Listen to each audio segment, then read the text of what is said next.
Betsy Atkins, who's an experienced board member, to say the least.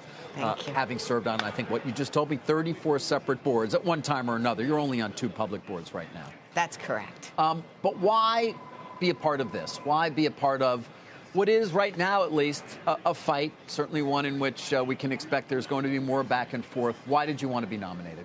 Well, it's an amazing opportunity to put 2 iconic companies together. The fit is perfect.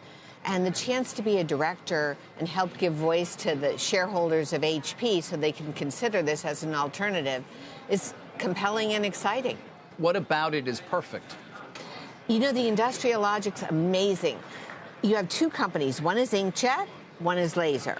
One serves the consumer, one serves the large enterprise. One does its 3D printing on plastic, one on metal.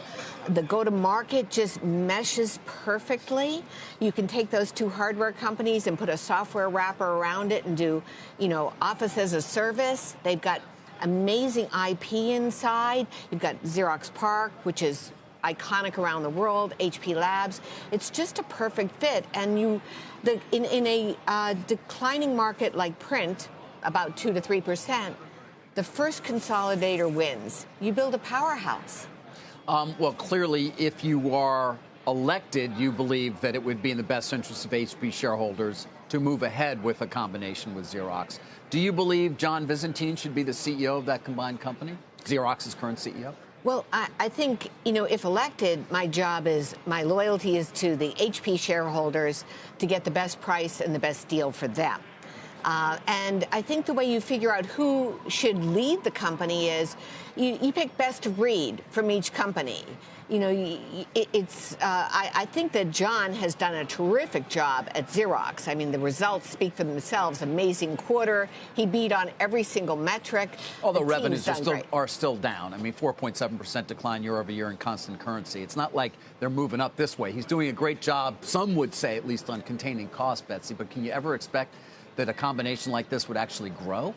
I think you can, because you could take enough out in costs. You have both revenue and cost synergies, and you'd be able to reinvest more in innovation.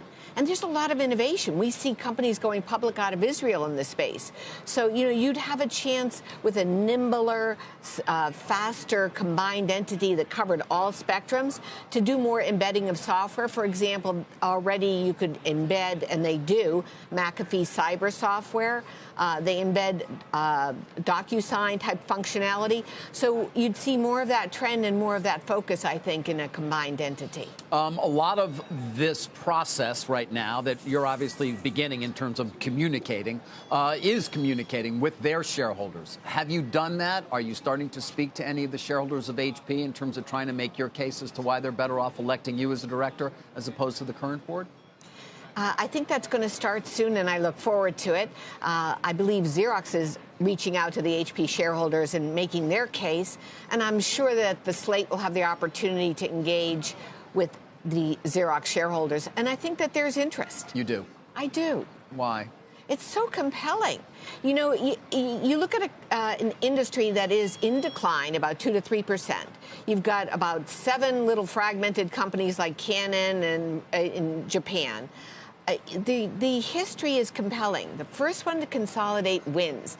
And you build this end-to-end powerhouse, and they complement each other just perfectly in every aspect of their businesses. There isn't a lot of overlap. There isn't a lot of things to spin or take out where there's redundancy. It's just a perfect fit. And you believe the $2 billion plus in synergies that Xerox has been talking about is something they could realize? I think that it's a conservative number, and I think they can together, yes. Finally, Betsy, in my reporting on it, of course, many of the investors who might even be in favor of the combination still believe ultimately it makes more sense for HP to buy Xerox.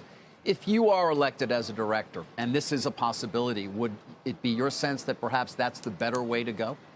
I think we have to actually have the opportunity to do the deep evaluation and see. And I think everything has to be on the table. What's the right thing? If I'm elected, I'm representing Xerox. What is the right thing for their shareholders? What's the best long-term enterprise value and strongest competitor? And I think everything is up for negotiation.